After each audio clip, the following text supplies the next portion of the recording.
Huge news yesterday with the announcement that Democratic Senator Barbara Mikulski of Maryland will support that she will support the Iran nuclear deal. This confirmed that President Obama's White House has the votes it needs to secure passage of the deal. So Barbara Mikulski is the 34th senator who will back President Obama vetoing the Republican dissolution of the deal, if that makes any sense to you. There are majorities of both the Republican-controlled House and Senate that are poised to vote against the agreement. Supporters of this agreement in the Senate now will be able to make President Obama's veto stand. Secretary of State John Kerry said that the administration will continue to try and push support for the deal beyond just these 34 senators. John Kerry saying, quote, 34 votes are obviously enough votes for the president's veto to be upheld, but that is not satisfactory to us. We do want to try to go further. We'll continue to persuade. A bunch of people emailed me, Lewis, sort of implying that I'm probably against this deal because I'm a chicken hawk Zionist shill for Israel. You know, typical sort of anti-Semitic conspiracy talk. Obviously, those people are nuts at face value, but as someone who does not subscribe to the traditional left or right-wing talking points around the Israeli-Palestinian conflict, I want to be very clear that I am not against this bill. I have some concerns with the bill. The bill says a lot about how Iran will be restricted from getting nuclear weapons. There are some real questions about enforcement, but I really am not worried about that. We know that the intelligence apparatus is going to be in full force. We know that there have been and will continue to be clandestine intelligence sources that will be able to keep tabs on what it is that Iran is doing.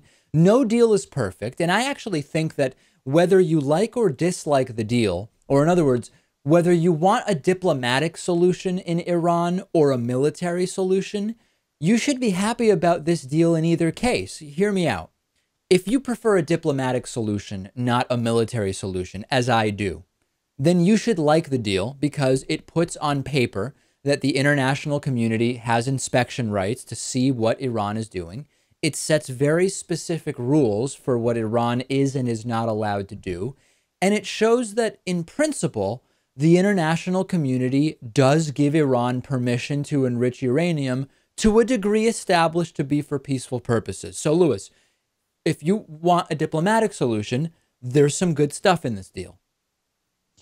Yeah, I mean, I guess so. It seems like some reasonable diplomacy. Now, if you're a chicken hawk who says war with Iran, military action against Iran right now, you should still like this deal. Now, that is not my point of view, but if it's your point of view, you should still like this deal. Right now, it would be very difficult to justify to the international community military action against Iran, war with Iran. So this deal does create a framework which, if violated by Iran, would give a more legitimate pretext for military action. So between what we know about Iran's capabilities now, the reality that the clandestine intelligence operation and apparatus will continue to monitor Iran, we know that there's no real short-term risk to Iran all of a sudden having a nuclear weapon and potentially using it on someone.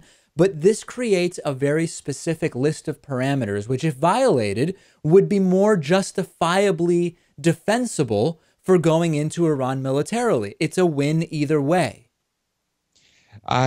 You could look at it that way, but I think people on either side would still probably find a way to disagree with you. So I guess I'm still kind of a little bit skeptical about this deal. I think this entire discussion would be completely different if we shared a border with Iran. But which element are you skeptical of is what I'm trying to understand. When you grant this to a country that is run by a religious extremist,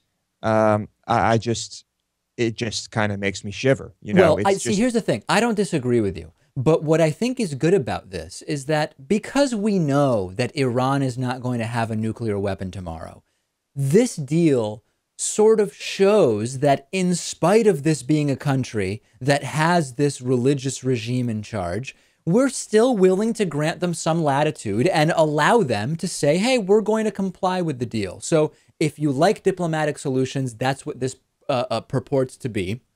And if you want a military solution, if they break the parameters of this deal, you now have a stronger basis on which to pursue military action. So I think that no matter what your view is, this is a good starting point. It'll never be perfect, Lewis, but that this is a pretty good starting point.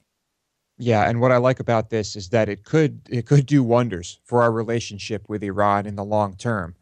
It could be a positive thing. So I mean, I guess that is good as well.